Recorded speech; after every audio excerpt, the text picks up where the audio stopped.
예배 새벽에 나오신 성도님들 환영하고 축복합니다.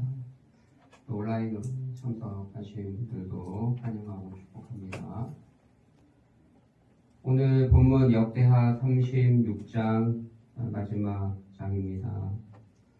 오늘 본문은 이제 요시아가 죽은 이후에 그 뒤를 잇는 4명의 왕들에 대한 이야기고, 그리고 이제 마침내 남유다가 멸망하는 이야기를 다루고 있습니다. 요시아가 전쟁에 나가서 죽게 됩니다. 갑작스럽게 죽게 되고, 그리고 백성들이 누구를 세우냐면 그의 아들 여호아하스를 세우게 되죠. 근데 여호아하스가 3개월밖에 하지 못합니다. 애굽 왕 누구가 전쟁을 하고 내려오면서 화가 났는지, 패하고 난 뒤에 내려오면서 요시아가 막지 않았습니까? 그가 가는 길을 막아서 요시아가 그 전쟁에서 죽었는데, 내려오면서 백성들이 세운 여호아하스를 포로로 끌고 갑니다. 그리고 다시 세운 사람이 엘리야김인데 그 이름이 여호야김입니다. 그러니까 요시아 다음이 여호아하스, 그 다음 여호야김. 근데 여호야김을 세웠는데 그가 11년 통치했는데, 이제 바벨론이 점점 강성해지고 또 갈그미스 전투에서도 승리했고, 바벨론 느부갓네살이 침공해서 1차 침공해서 여호야김을 사로잡아가고 그의 형제 여호야긴을 세우게 됩니다. 이름이 헷갈리죠. 여호야하스, 여호야김 다 그 사람이 그 사람 같은데.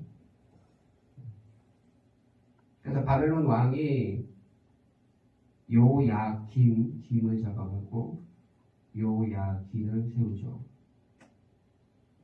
근데 이 여호야긴도 하나님 보시기에 악했고 바벨론 말을 잘 들으지 않았던 것 같습니다.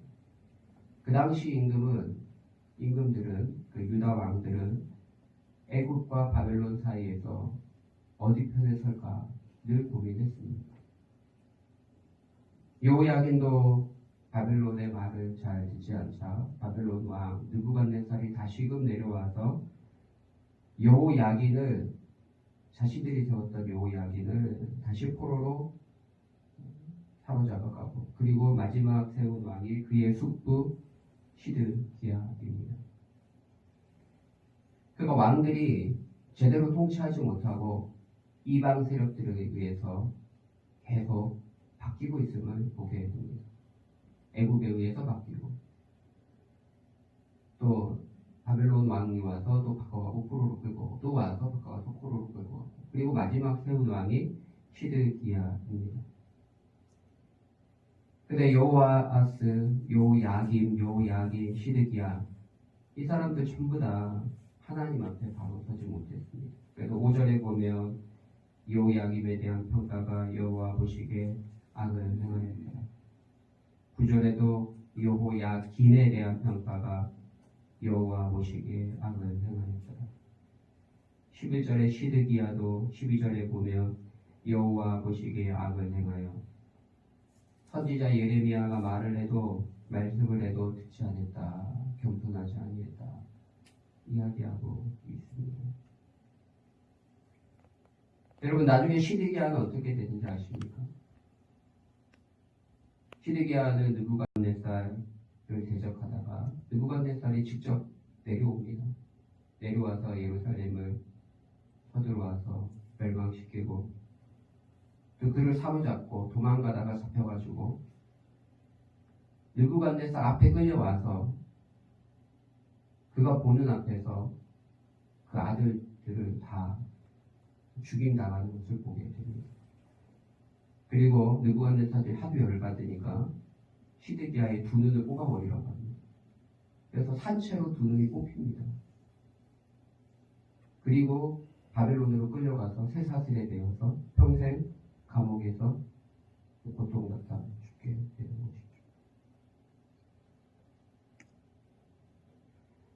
하나님께서 매우 가혹할 정도로 예루살렘을 심판하시고 또 마지막에는 이 시드기야는 매우 비참한 모습으로 전락시키는 것을 보게 됩니다.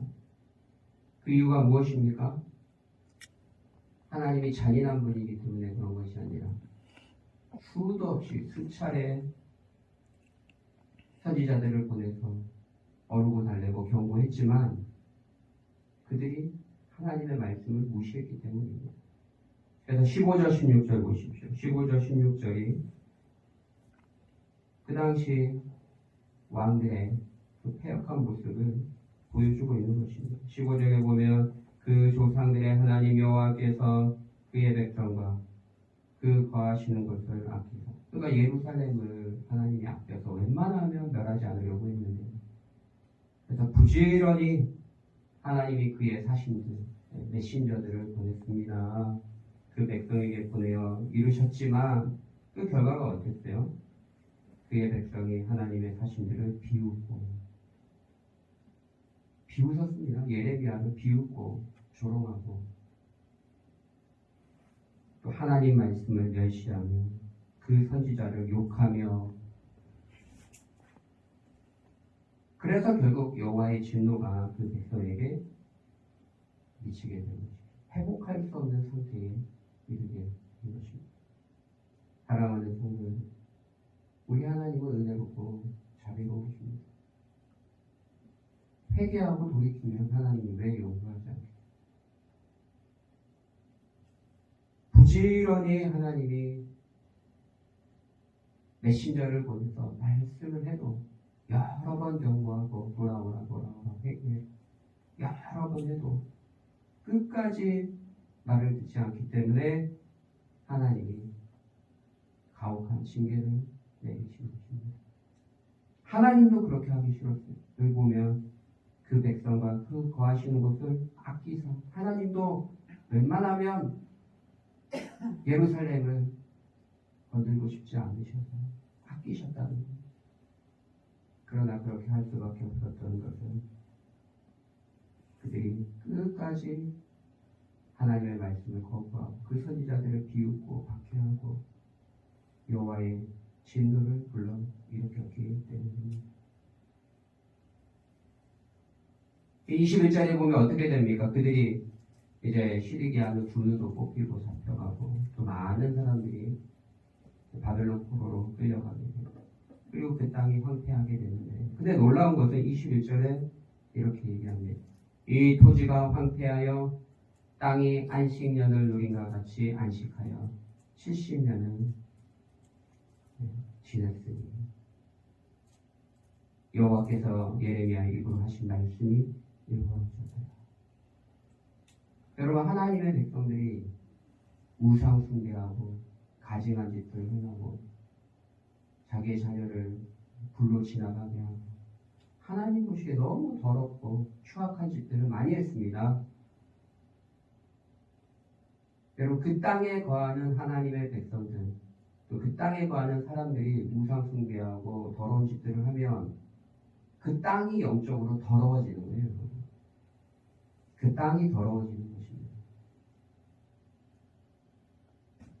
그래서 하나님이 가나안 족속을 없애버리고 거룩한 백성을 갖다 심었는데, 애국에서 끌고 가다 심었는데, 근데 더한 거예요. 그래도 또 똑같은 거예요. 그래서 하나님이 바벨론 포로로 끌고 가고 그 땅을 황폐하게 했는데, 우리가 볼 때는 이제 가옥도 불살라지고 또 견고한 성읍들도 많이 무너지고 성벽도 다 허물어지고 황폐하게 됐지만, 하나님 보실 때는 오히려 그 땅이 안식을 누리게 됐다. 더 이상 죄를 짓지 않고 우상 숭배하지 않는 땅이 되었으니 안식을 누린과 같이 안식하게 되었다라고 평가하고 있습니다. 소돔과 고모라를 왜 하나님이 멸망시키셨습니까? 음란이 가득하고 동성애와 성적 일탈, 우상, 그 땅이 더러운 거예요. 하나님이 소돔과 고모라를 심판하신 것이죠. 높은 40층, 50층짜리 빌딩이 올라간다고 그것이 좋은 땅이 아닙니다.